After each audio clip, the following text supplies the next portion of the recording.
This is a video about the GCSE Chemistry topic of corrosion, which appears on paper 2 of AQA GCSE Chemistry or Combined Science, and comes up as part of Unit 10, which is the Using Resources unit.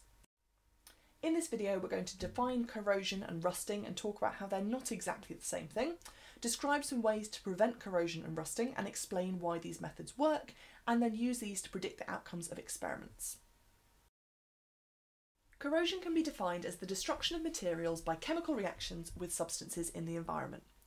Quite often when we're talking about corrosion, we're talking about a metal reacting with oxygen and water in the atmosphere and gradually breaking down. But actually the word can describe quite a broad range of different reactions.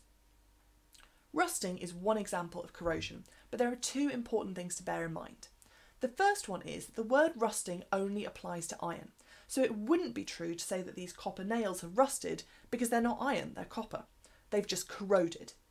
The second thing you should know is that rusting specifically refers to iron reacting with oxygen and water. So if the iron has corroded because it's reacted with something else, that's not rusting. There are a number of different ways to prevent a metal object from corroding, and these mainly revolve around preventing oxygen or water or whatever the corroding substance is from coming into contact with the metal. Here in the top right I've got an iron nail, and because it's currently not protected, over time it will rust. Greasing a bike chain, painting some railings or electroplating cheap earrings with a thin layer of silver are all what we call barrier methods, and they will prevent the metal from tarnishing and corroding. So you can see my second nail here has a layer of red paint around it, and so it doesn't rust. But the thing with barrier methods is they only work for as long as the barrier remains intact. If you get a scratch in the paint like my third nail here, then the metal underneath can still corrode. Some metals will form a natural barrier, and one example of this is aluminium.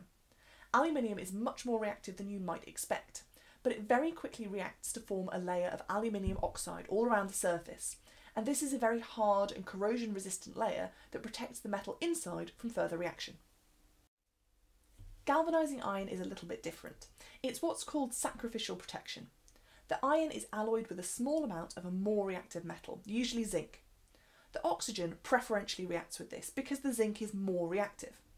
This is why we call it sacrificial. The zinc is kind of being sacrificed in place of the iron. Even though this does mean that zinc oxide is made, this isn't problematic because unlike iron oxide, which is weak, flaky rust, zinc oxide is relatively hard and doesn't break apart. One major advantage of galvanising over barrier methods like painting or greasing is that it continues to offer protection even if the metal gets dented or scratched. The zinc isn't around the outside forming a protective layer, it's mixed right in with the iron, and the way it works is because the zinc is more reactive. However, galvanising won't last forever.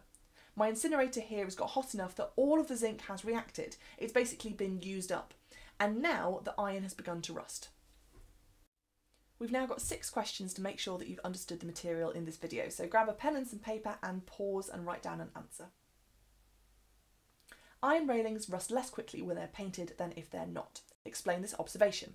Well, the paint is acting like a barrier, and it's preventing oxygen and water from getting to the railings, and iron needs both oxygen and water to rust. Steel tools are often greased before they're put away for the winter. Explain why this is done.